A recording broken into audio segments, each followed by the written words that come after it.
नमस्कार दोस्तों, मेरे चैनल पे एक बार फिर से आप लोगों का बहुत-बहुत स्वागत है। दोस्तों, आज हम पढ़ेंगे संधि के बारे में। मतलब मैं आपको बताती हूँ कि हम आज क्या-क्या पढ़ेंगे। संधि की परिभाषा, उदाहरण, उसके प्रकार तथा उसके जो 3 प्रकार के बाद स्वर संधि में जो पहला प्रकार है दीर्घ स्वर संधि, उसके बारे में पढ़ेंगे कि आप दीर्घ स्वर संधि अगर आप लोगों को जैसा इस टाइप का एक शब्द दे दिया जाए, तो आप कैसे पहचानेंगे कि वो दीर्घ स्वर संधि है, उसकी पहचान क्या है? तो चलिए वीडियो शुरू से शुरू करते हैं। संधि की परिभाषा के साथ। दोस्तों, अगर अभी तक आपने मेरा चैनल सब्सक्राइब नहीं किया है तो प्लीज़ सब्सक्राइब कर लें। वीडियो अच्छी लगने पे वीडियो को लाइक करना बिल्कुल भी ना भूलें। तो चलिए शुरू करते हैं संधि की परिभाषा के साथ। परिभाषा: दो वर्णों के मेल से जो विकार उत्पन्न होता है, दो वर्णों के मेल से जो विकार उत्पन्न होता है उसे संधि कहते हैं। अर्थात संधि को हम कैसे समझेंगे? संधि का अर्थ होता है जुड़ना या मिलना, जहाँ पे दो शब्द मिलते हैं तथा एक नया शब्द एक नया अर्थ वाला शब्द बनाते हैं, उसे हम संधि कहते हैं। तो जैसे उदाहरण के रूप में देख लेंगे, विद्या धनर्थी, विद्यार्थी, विद्या धन आलय, विद्यालय, सूर्य धन उदय, सूर्योदय। ये 3 उदाहरण हैं। आप चाहे तो कुछ और भी उदाहरण एग्जाम्पल दे सकते हैं। उसके बाद हम संधि के प्रकार देखेंगे। संधि के 3 प्रकार होते हैं। पहला, ये देखिए, ये स्वर संधि, दूसरा व्यंजन संधि और ये तीसरा होता है विसर्ग संधि। 3 टाइप्स होते हैं संधि के। उसमें हम सबसे पहले स्वर संधि के बारे में पढ़ेंगे कि वो क्या होता है।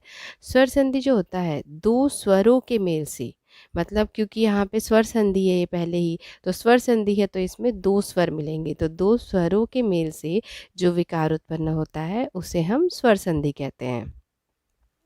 इसका उदाहरण वही ऊपर वाला ही दे सकते हैं आप, नहीं तो आप चाहें तो कुछ और भी दे सकते हैं। विद्याधन आलय, विद्यालय। तो देखिए, इसमें 2 स्वर मिल रहे हैं, यहाँ पे भी आ है और यहाँ पे भी आ है, तो 2 स्वर मिल रहे हैं, 2 स्वर मिलके एक नया बना रहे हैं, तो ये हो गया स्वर संधि। अब हम देखेंगे स्वर संधि के प्रकार।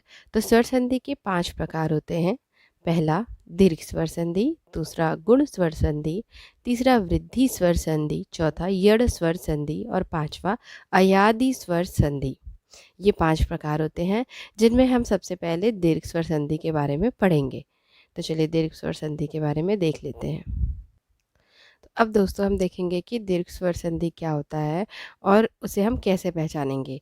तो यहाँ पे दीर्घ स्वर संधि, 2 स्वर मिलेंगे। दीर्घ स्वर संधि में क्या होता है, 2 स्वर मिलते हैं, जिसका संस्कृत में सूत्र है एक, अक सवर्णे दीर्घः। ठीक है, मतलब सजातीय, सजातीय स्वर मिलकर, मतलब स्वर जैसे अ का स्वजातीय मतलब आ होगा, ई का बड़ी या छोटी, मतलब ई ऊ इस टाइप से इन्हें बोलते हैं हम स्वजातीय। तो स्वजातीय स्वर मिलकर अपना बड़ा स्वर बनाते हैं। देख लेते हैं कैसे। जैसे अ आ अपने ही जाति के, मतलब अ या आ से ही मिलकर अपना बड़ा, मतलब ये आ बनाता है। वो अ नहीं बनाएगा, वो आ ही बनेगा।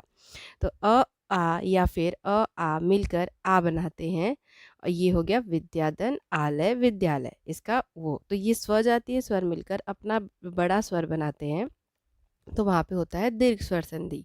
जैसे छोटी बड़ी के साथ मिलकर बड़ा ई ही बनाएगी, तो बड़ा ई बनाएगी। इसका एग्जाम्पल गिरी प्लस ईश, मतलब धन ईश, गिरीश।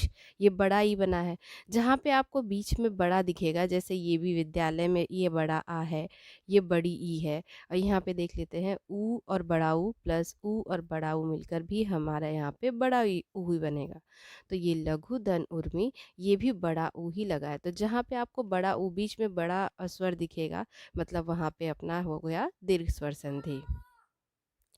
अर्थात बड़ा आ, बड़ी ई और बड़ा ऊ जो होंगे वो दीर्घ स्वर संधि होंगे। मतलब जहाँ पे हमें बड़ा आ, बड़ी ई और बड़ा ऊ दिखेगा, वहाँ पे हमारा कौन सा संधि होगा, दीर्घ स्वर संधि। तो दोस्तों, और स्वर संधि है तो याद रखिएगा कि स्वर का स्वर से ही मेल होगा, तो इसी से हमें समझ में आ जाएगा कि जो दीर्घ स्वर संधि है ये कौन सा होगा।